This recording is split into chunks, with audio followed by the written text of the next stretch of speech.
Hello, everyone. Welcome. Thanks for joining our diagnostic training session today.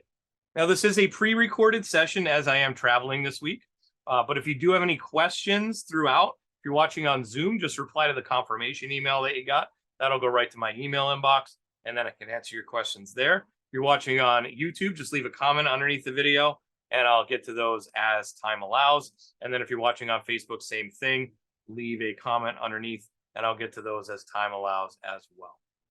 So my name is Jason Gabrinas. I'm one of Snap-on's national diagnostic technical trainers.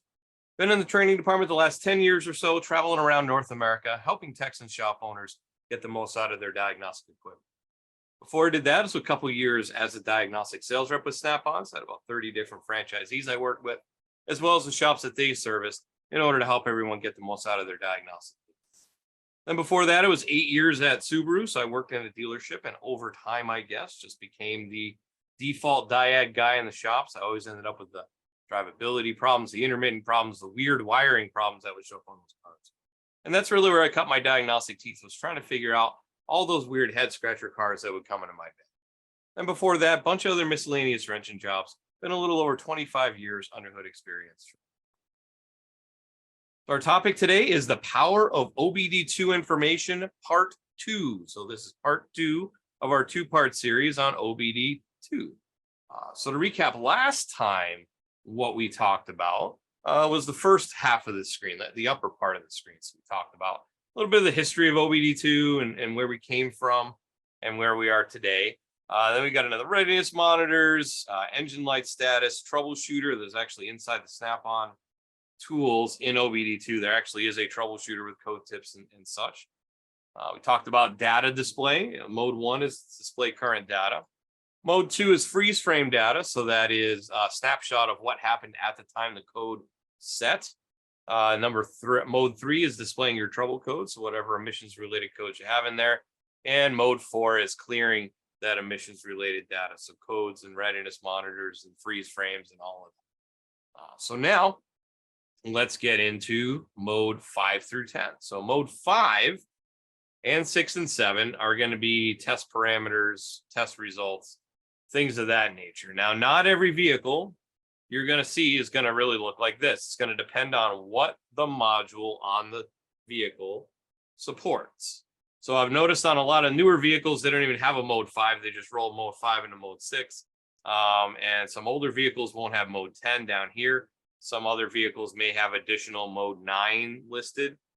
There's just a couple different variations, and we'll talk through those in a little bit. But the first one is 5, 6, and 7. They're kind of lumped together there. So mode 5, what that does is that is just for oxygen sensor testers. So oxygen sensor, readiness monitor test. It's going to give you the display the test of the results of that test. It can be used as a report on the condition of single or multiple sensors. If we have more than one sensor on the vehicle, we can do that. So like I said, you may or may not see that mode 5 right there. So in this case, we do. But I can't show you results because my car doesn't have it. Next one, we go to mode 6. So mode 6 is pretty popular out there, especially for trying to figure out misfires, things of that nature. A lot of Ford folks use that for sure. Can be used to find problems in non-continuous monitored systems. So any of the systems that aren't monitored continuously, it's like a 1 per drive cycle type thing, can help find problems in those. Provides a pass-fail for each system or component. Can be used to gauge which monitors have failed at the time. So what monitors have we gone through and which ones have failed. And we can also use it to validate repairs. So after we're done, we take it on a road test and we make sure all the monitors complete. And we can go through mode 6 and see make sure those monitors have passed. So here's an example. Like I said, on my vehicle, I don't have a mode 5, I have a mode 6 and a mode 7. So if we pop in there, we'll see we get things like the oxygen sensor test. That's why we don't have a mode 5, because the oxygen sensor test it would have had in mode 5 are going to be in here. Any catalyst monitor, EGR monitor, VVT, EVAP monitor, 20,000s, purge flows, oxygen sensor heaters, misfire monitors, etc.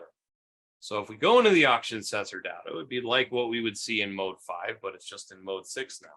So it tells us, is the monitor ready? is the monitor cycle enabled and has the cycle completed? And then we can go through the different tests. This one's looking for a lambda value, and it wants to stay close to 1, no lower than 850 and no more than 1.99. So lambda is your air-fuel ratio. Ideally, you'd want it to be at 1. So in this case, we're really close to 1. Another lambda value on the other one, 0.985. And then we have this other test, which it does not say exactly what it is. We could look it up, but whatever the value is, as long as it's between that minimum and maximum and it passes, then you're okay. So that's the oxygen sensor. How about the misfire, general misfire model? So what this gives us is it's going to give us, misfire monitor. Is it enabled? Is it complete? But it'll say average misfires in the last 10 drive cycles. So how many misfires do we have on average over the last 10 drive cycles? And in this case, we have 1. And then if we go down here, misfires in the current drive cycle, we have also a value of 1. That means we counted 1 whole misfire in this last drive cycle, right? So if it only misfired once and it only detected it misfired once, that's not going to be enough to turn on a light for sure. And of course, it does say down here that it passed. So this could be useful diagnosing a intermittent drivability problem where it doesn't turn on the light. Think I might have a misfire. You could actually go in here and look back at the history of that and see, okay, was there a problem? So it says I had 1 on the last drive cycle. And then another nice thing is we have individual cylinder. So if I go into cylinder 1, we'll see value of 0 on the current drive cycle. Okay. Cylinder 2, same deal, 0. Cylinder 3, over the last 10, value of 0, but over the current drive cycle 1. So this is the cylinder that gave me the 1 misfires on cylinder 3. So now I would know where to look because I can go through all that and I know where to look. And now I can, maybe if it's a drivability issue that the customer is having, and like I said, no codes, nothing else to go on, we could go on that and we could see, all right, well, this cylinder's misfiring. Maybe it was like 300 misfires or something like that. It's obviously going to depend on the car and how it's running, but we can see that one has a count of 1. So that means that cylinder had misfired in this one drive cycle. And then, of course, cylinder 4 should be a value of 0, and it is. So that's mode 6. A lot of different tests we can look at. Like I said, non-continuously monitored, but that's your critical tests. Next one's mode 7. So that's going to be test results for components that are 1-trip monitors. And if it does trip that, if it does go through the test results, any DTCs are going to be pending DTCs. So they're not actual hard DTCs yet, but they will be pending DTCs. And if the pending code does not return after drive cycles, it will, if the problem doesn't return, so to say, it'll clear within 40 drive cycles. If the pending code does return on the next or subsequent drive cycles, it'll move to mode 3 after it shows up 3 times. And when it moves over to mode 3, which would be check for trouble codes, it's going to turn on the malfunction indicator lamp. So if we go in mode 7, like it says here, DTCs detected during the last drive cycle. And of course, we know we had that 1 single solitary misfire, but no DTC is not harsh enough, not enough of a level where it needed to set a pending code. So we're okay there. Then we get to mode 8. So mode 8 allows the scan tool to perform onboard system activation tests. So these are like bi-directional control. Not usually a huge list in there. It just kind of depends on the vehicles, what's supported. Only the supported tests will be displayed. And it controls the ECM to test those components. So I can do a bi-directional functional test, turn it on and off. You're honestly going to get more capability going through the scanner side, right, instead of the OBD-II side. But it is there just in case. It's mandated by OBD-II anyways, but in case you ever did need it, and there might be a couple different systems in here. In this case, we get an evap test and a DPF regen. So those are the only 2 that really show up there. It's going to depend on the vehicle and what's supported again. Then we have mode 9. Now, as I said earlier in this presentation, we could have multiple mode 9 selections in there. So for this example, mode 9 vehicle information, it's going to display the following ECU information as long as it's supported by the ECU. So it'll show the VIN, which of course is the vehicle identification number, Cal ID, which is the calibration identification, which can be used for certain things, and CVN, calibration verification number, which will be, so the calibration identification will be basically, here's the software version that's on this computer. It's going to be whatever. And then the calibration verification number means we went through it and checked, make sure everything was installed properly on the software and the software is correct, and it should have a calibration verification on it. So that's often used to determine if a reflash is needed. I know at Subaru, they use this quite a bit. They've since changed the way they do it, but I'm going to show you an example in a little bit. And I'm sure there's other manufacturers that do it as well. So lots of vehicle information can be had through here. We got our VIN, of course, Cal ID, calibration verification, ECU's acronym and text name. So on my case, like on my car, I have 2 ECUs that are OBD-II compliant. So it's the ECM for the engine and it's the TCM for the transmission. So it would tell you engine or transmission. Engine serial number supported, exhaust regulation and type approval number, worldwide harmonized OBD support information, ignition cycle counter, and distance travel since EVAT line. So for example, the calibration identification, if I needed that, it's going to give me this number here. And like I said, I would need that to download a reflash if I needed it for the vehicle. And then there's the other one there for either or. Calibration verification number, those are in there as well. You can actually double check that against manufacturer's information if you need to. Then we have mode 9 in-use performance tracking. So that's going to display the results of monitor tests, such as ignition cycles. How many ignition cycles have we gone through on this vehicle? How many times has the catalyst monitor run? How many times has it passed? O2 sensors and EVAP, same type of thing. So if we go in there, in-use performance tracking, we can see 6,155 engine starts, 1,456 OBD monitoring conditions. So that's when it went into the condition where it could monitor. Completions versus conditions. Right, so sometimes more completions than conditions. So we can just see how many times it was run and how many times it can. And then we get to mode 10. So mode 10 is also mode 0A on the computer. So it's kind of a weird hexadecimal computer thing. But that's mode 10. It's required of all emissions related DTCs, and the DTCs cannot be cleared by a scan tool. Try as you might, you're not going to be able to clear those codes. It's going to be in there until the component passes the onboard monitor, whatever monitor it happens to be, whatever test the computer needs to do in order to make that code set. It needs to go through and pass those tests before those can clear. So no matter what you do, no matter what scan tool you use, you cannot clear these codes. That is useful though, if you're trying to diagnose a vehicle that somebody else has already had their hands. So maybe the customer disconnected the battery to turn off the engine light, or maybe they got their codes scanned somewhere, like maybe a parts store or something, and they cleared them. And now you need to work on it, but you need a direction to go in. So you can just go through, pop into mode 10 and see, hey, have they been cleared? And is there a problem in there?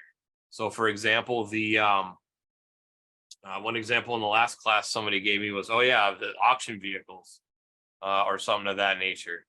You could go through after they have obviously they want to run them through the auction without the engine light on. So they're going to run that through, and then they're going to clear it. But you as a technician could go in and check and see if the if there is a code in there. So it can be useful for that for sure. So if we were to pop in here, and of course with this vehicle, no codes present in there. We didn't have a problem at the time. So yeah. So let's go live on the tool, talk about a couple more things right here. All right, so first thing I want to pop in and do is go into repair information.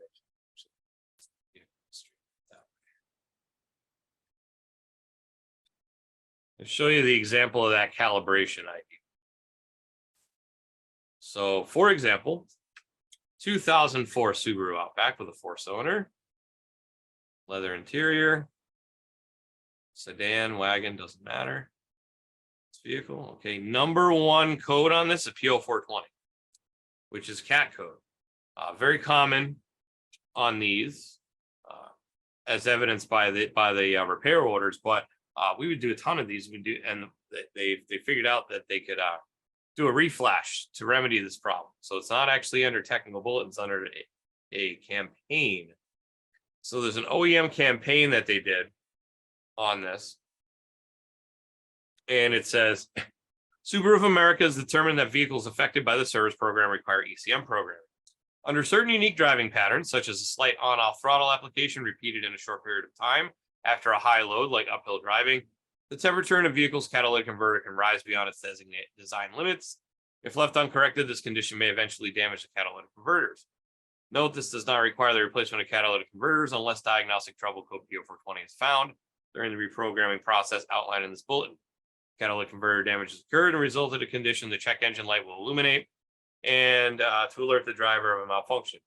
P0420 indicates catalytic converter damage has occurred and replacement is necessary. So this condition is a software issue and has no impact on vehicle emissions or drivability. And then it involves reprogramming the ECM. Now, that's a really long way of saying we really leaned out the mixture a lot on the car in order to get our gas mileage. Whether they'll say that or not, but that's what it was. So we're going to richen up the mixture a little bit, because I will tell you, we got a ton of people coming in after we did this and said, hey, my mileage just went through the toilet. And that's because they richened up the mixture. So it wasn't as lean and they weren't burning out as many cats. Because I know my dealership for sure was one of the ones we got audited all the time for replacing so many cats under warranty, but they were all legit. You know, it's not like we were trying to pull one over on them. It's just their cats were not good.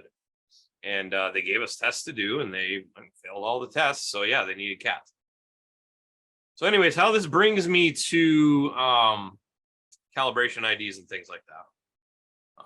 It's going to say, first it's going to say check for codes. Then it's going to say, in order to find the flash file, we're going to need to go down to vehicle information. And then we're going to do the cal ID.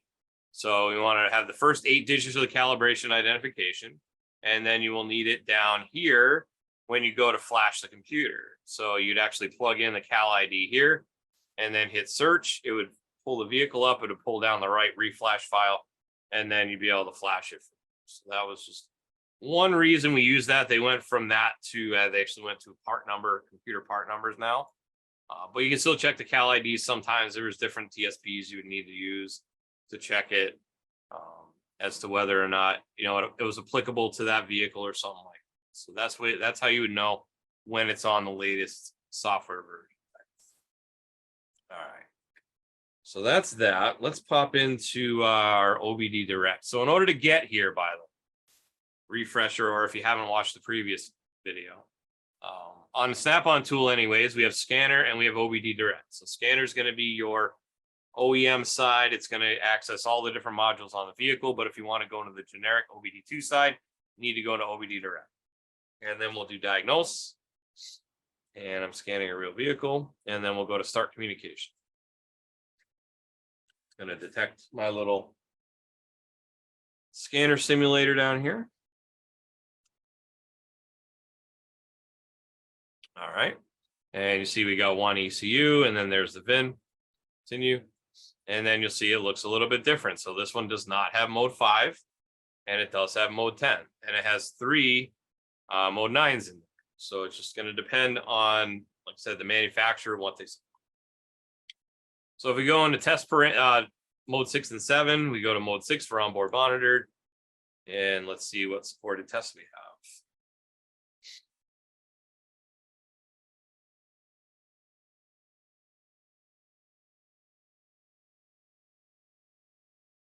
All right, so there's my oxygen sensors, right? Remember how I said mode 5 kind of rolled up into 6 now? So there's my oxygen sensor test. Bank 1, sensor 2, catalyst monitor, EGR monitor, EVAP monitor. So this one has some different thresholds. So this is how we can tell if the cap's off, because it's a certain threshold, right? So EVAP monitor for cap off, evap monitor for 90 thousandths, which should be a gross leak, and then evap monitor for 20 thousandths would be a very small leak. Purge flow, oxygen sensor heaters, and then all my misfires down. So those are all the different tests that you could walk through. It doesn't do a overall misfire on this particular one, but we see different counts, right? So 0 to 65,000. Is it enabled? Is it ready? That sort of thing. We can go into mode 6 for that. Mode 7, DTC is detected during the last drive. So that's going to be nothing in this case because we won't have any codes unless it had codes detected in the last drive cycle. Mode 8, request control of onboard monitor systems. It's only going to give us a couple. Actually, in that case, it's not even supported. So never mind. Read vehicle identification. So that'll be things like my VIN, my CAL ID, CAL verification number, etc., engine serial number. So if we want to do the VIN, it should pull the VIN. Yeah, there's the VIN right there. Ignition cycle counter. I wonder if that goes. Not supported, right? So if it's not supported by the vehicle, it'll tell you. And since this is kind of like a universal thing, it's not really going to be a scan tool dependent. It's going to be vehicle dependent. In-use performance tracking, again, we can see the history of my monitors and things. So different ignition cycle counters, things of that nature. Additional vehicle information. So this will actually give me common supported vehicle information, and that'll give me also the CAL ID and the CAL verification in there. So there's the VIN, there's the CAL right there. So if you ever need the VIN and you can't read the plate for some reason, you can always pop in there and do it that way. And then, of course, mode 10, we're not going to have anything there because it doesn't have any codes. So those are our modes through there. There's another thing I want to mention. Actually, there's a couple more things I want to mention with this. So also in OBD Direct, I want to mention, if you have a snap-on tool, you can go into OBD training mode. You don't have to be hooked up to a car. It's an embedded simulator. It's start communication, and then it's going to automatically detect and pretend it's hooked up to a car.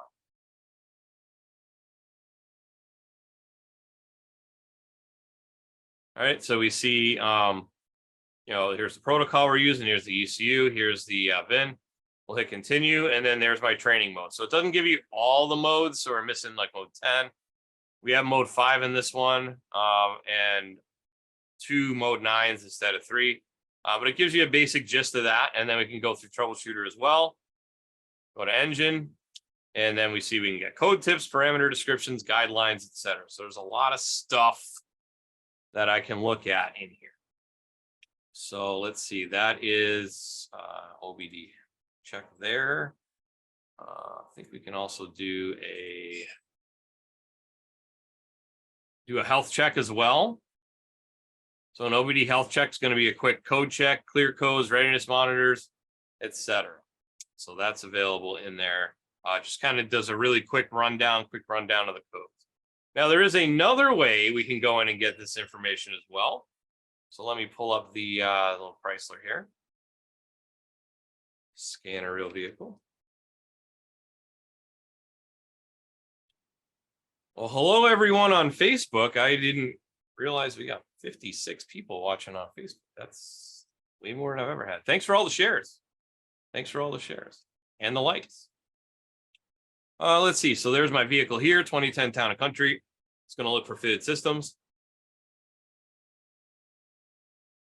And display fitted systems. And then if we do a code scan on a vehicle, pre-scan or otherwise,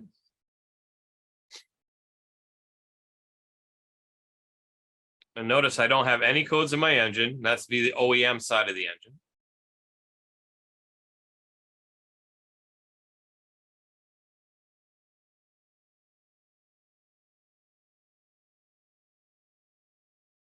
Going to scan through all the modules that are not there. Once again, simulator.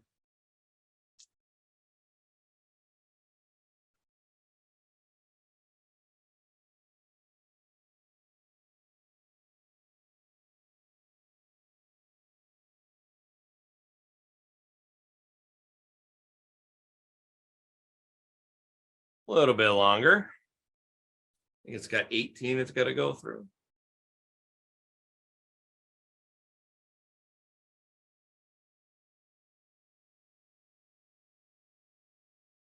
Almost there. Like I said, it's a simulator. I actually have a friend who has a car that's almost identical to this thing. It takes way less time.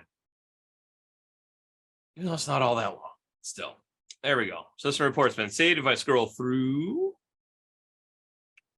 so we get down here and we have our mode 3 codes show up. And then also we have our permanent codes. So if you ever have that, I need to go into mode 10 and look, you can actually pop in here and you can see if you do a pre-scan, post-scan, it'll show those mode 10 permanent codes down here. And once again, those are the ones that cannot be cleared, but I can use that as an example. And then if we go to engine, there's another way we can do this as well. So if I pop into my engine control module and go to generic functions, I can also flip over into that OBD2 side as well. I got my freeze frame, readiness monitors, trouble codes, cal IDs, etc. So a lot of useful information in here, as well as mode 6. And then one more thing with mode 6, because I know Ford folks really liked using mode 6 there for a while. Probably still do. But let's say I had a misfiring truck and I wanted to take a look at the data. So I'm going to go into my ECU data display, and go to my misfire data. What we actually did a few years ago was that instead of just having the manufacturer's data in there, we took the OBD-II data as well, the generic data out of mode 6, and put that in here as well. So this wouldn't actually be moving, it'd be a static number. But misfires on the current drive cycle, and then average misfires last 10 drive cycles. Remember how we saw that in that mode 6 data there? So we just actually brought it over and merged it with the other data to kind of keep it all together. So that's another enhancement. That was probably over 5 years ago we did that, but that way I don't have to flip back and forth. It's all right there, right on the screen. All right. So that is OBD2. Hopefully you picked up a few more nuggets this week. If you didn't watch the first one, go back and watch the first one from last week, and that'll give you the more information on the other modes. And yeah, that'll do it. Okay, and that'll do it for this week, OBD2. Let's talk about what we're going to talk about next week. Next week is the start of 5 new classes. As you know, around here we do 5 classes, then we repeat them for another 5 weeks. That gives you multiple opportunities to watch live and ask questions.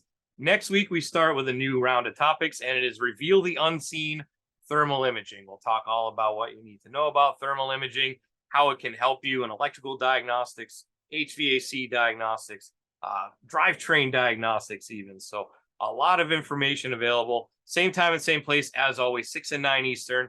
If you want to watch on Zoom, snapon.com/OT to register. Otherwise, the 6 p.m. Eastern class goes live to our YouTube page, our YouTube channel, youtube.com/Snap-on Diagnostics. If you're watching on YouTube, please like and subscribe. The 9 p.m. Eastern class goes live to my Facebook page. So it's facebook.com/SnapOnJason, all one word. Go check it out. Also, if you're looking to see any of the other past classes we've done in this series, anywhere from ADAS to 48-volt mild hybrid vehicles, there's over 30 hours worth of classes available for free on our YouTube channel, 24/7, youtube.com/Snap-on Diagnostics.